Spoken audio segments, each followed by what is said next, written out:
fortuna sta prendendo piede e principalmente quest'anno abbiamo grossi risultati. È partita dall'amministrazione, poi ovviamente ora è in collaborazione anche con la Loco. È nata in questo periodo perché era in realtà un periodo morto. Da dicembre e poi ad aprile, questo mese era un po' senza manifestazioni. Noi dobbiamo comunque, per promuovere il nostro territorio, promuoverlo tramite queste manifestazioni. Sono convinta che solo attraverso la collaborazione tra amministrazione e Proloco comunque si possono e potranno fare certe cose, e questa è la dimostrazione.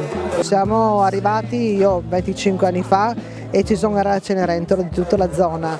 Per fortuna ora, insomma, non con falsa modestia, però crediamo di essere un punto di riferimento anche per tanti altri. I risultati ci sono, grazie a tutti, e rinnovo ancora il mio ringraziamento mio e di tutta l'amministrazione per tutti i volontari che comunque si danno tanto da fare. Oggi è stata una giornata bellissima, importantissima, perché abbiamo premiato la bancarella più bella di Assaporando Cison 2019.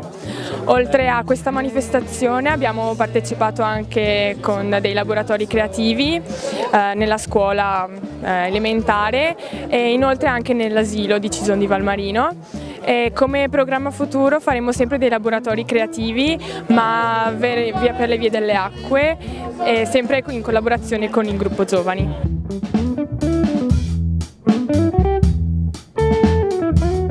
Uno spiedo, per essere memorabile, che caratteristiche deve avere? Deve avere come spedista un bravo spedista, io ce l'ho. Fondamentale l'amore per lo spiedo. Beh, deve essere tradizionale e delizioso. Sicuramente la scelta delle materie prime e poi una buona cottura fatta in modo uniforme. Beh, la carne deve essere di buona qualità e soprattutto bisogna farlo con passione, lasciando perdere tutti i pensieri e dedicando 5 ore solo per lo spiedo. Non devi essere mai stufo di mangiarne. Ingredienti semplici: sale, pepe, salvia, essere cucinato bene, dorato e che dentro sia anche tenero. Deve avere il sapore, gli ingredienti quelli giusti, minimi, che indispensabili, non molti, e dopo la capacità dell'operatore. Beh, deve avere i profumi della nostra terra, il colore del sole ed essere tenerissimo.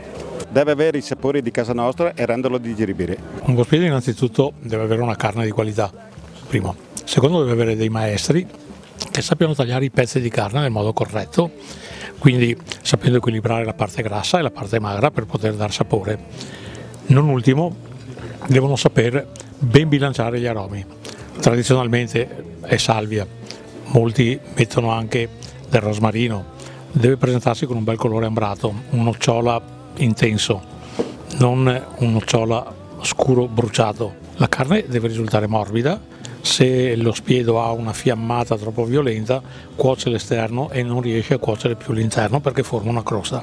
Questo fondamentalmente è la valutazione che si fa nello spiedo. Ovviamente è soggettiva anche questa, però in linea di massima diciamo che ci trova sempre d'accordo. È stata una bellissima giornata e senz'altro il merito va a Silvano De Luca, che è un esperto spiedista, ma soprattutto anche una persona che fa le cose con cura, una persona che fa anche, diciamo, parte degli alpini.